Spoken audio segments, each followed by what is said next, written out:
Hello, here I'm showing you how to use a Svea 123 cooker.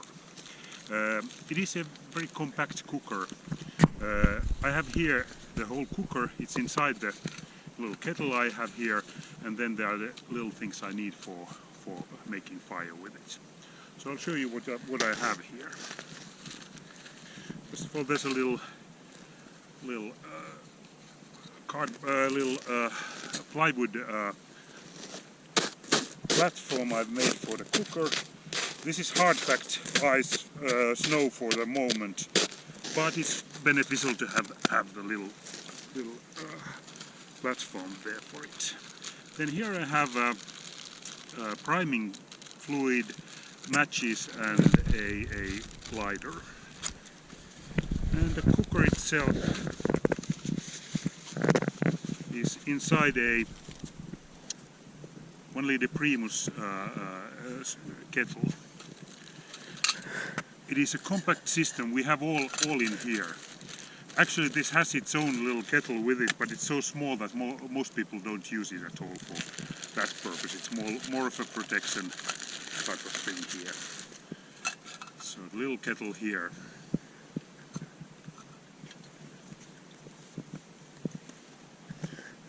Have a very enthusiastic assistant here. Yeah, but he's not so good with fire, so I won't let him come too close. So the little kettle has a small handle for using it, also so it's possible to use it if necessary. And the stove itself, it has everything inbuilt. There is a wind protection. Doesn't take very much wind, so it's good to have a fairly unwindy conditions to use it. But this for wind protection.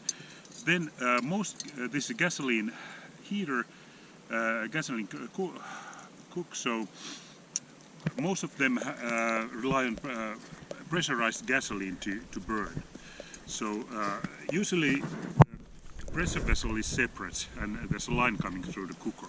But here we have the gasoline pressure under pressure here on bottom here, and then the cooker on top here. And it operates so that there's a valve which is now closed, and it opens like that and turns about 180 degrees to the other end, where there's a needle going through the jet there, cleaning a jet. So this is how it goes.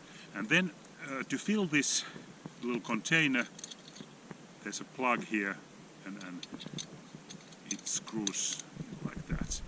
And to create the pressure in here, we have to burn a primer fire here. Once it's operating, it creates enough heat to warm up and create pressure in the heater here. But initially, we need to build with a separate primer fire the pressure inside. Snow is quite hard packed for the moment, but it's beneficial for making water from it, because there's plenty of water in the snow.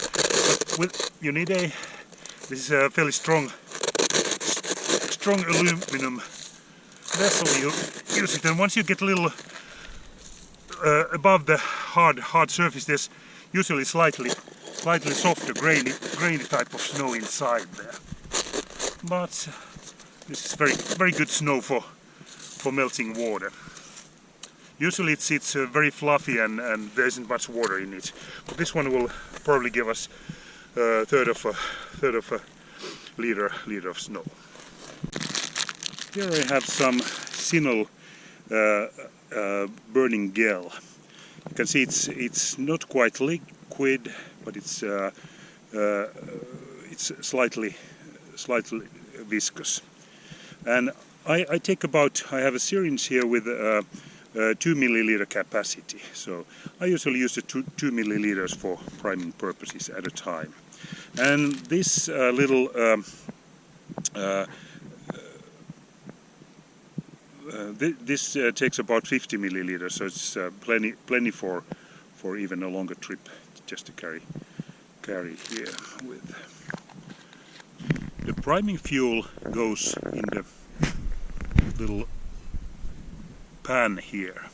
I try to spread it evenly. You can use anything, even liquid fuels, but solid fuels and gel like this one are more practical, because when you, like right now I have this in my hands, and when I put the windscreen on, if it were filled with liquid fuel, it might spill.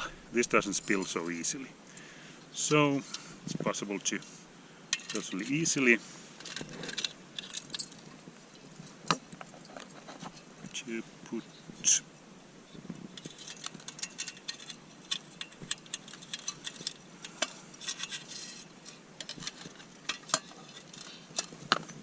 there's little notches here on the side. You can see where you push the windscreen start like that, and now it holds there well. Then make sure that this is closed. Open. Oh, actually, this okay like that. It's closed, and now I have the gel in there. I could light it with a match, but I found it's very practical to just use a lighter for that. So, and since it's light and clear weather, we can't see it so burns so cleanly the ethanol that you can't really see the flame. But if I put a hand like that, I can feel some heat coming from there.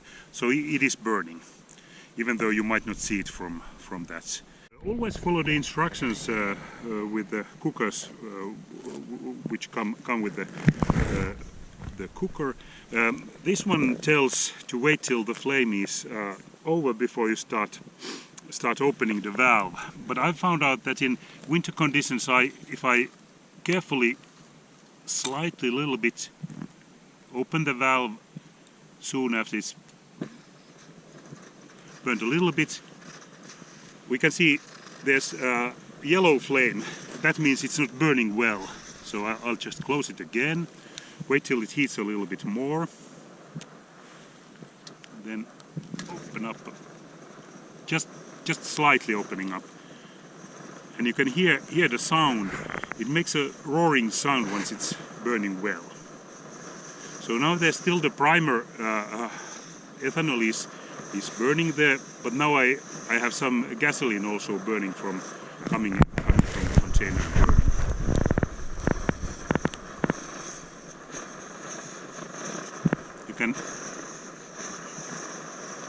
You can hear it's you can hear the sound. Since it's light here, you can't really see the flame when it's burning well. The yellow flame is a sign that it's not burning properly. There's too little oxygen in that. But when it's burning well, the flame is blue, and in dawn and dusk you can clearly see the color, but not in the daylight. Okay, so now it's burning nicely. I'll just put the kettle on and the lid also, and then we just wait. The kettle has been on for about 5 minutes, and as you can see, the snow I got in there is gradually melting. It'll take a while before it boils, and as you can see, there's almost that's a 1 liter vessel, and there's about 0.4 liters of water in it, so the water value of the snow is currently very good. It'll take a while before that boils. So winter time you need a lot more fuel if you just melt the water from snow. Steam coming up from here. If you look inside, you can see it's bubbling and boiling. Turning the valve clockwise like this switches off the fuel, and it takes a while for it to stop burning.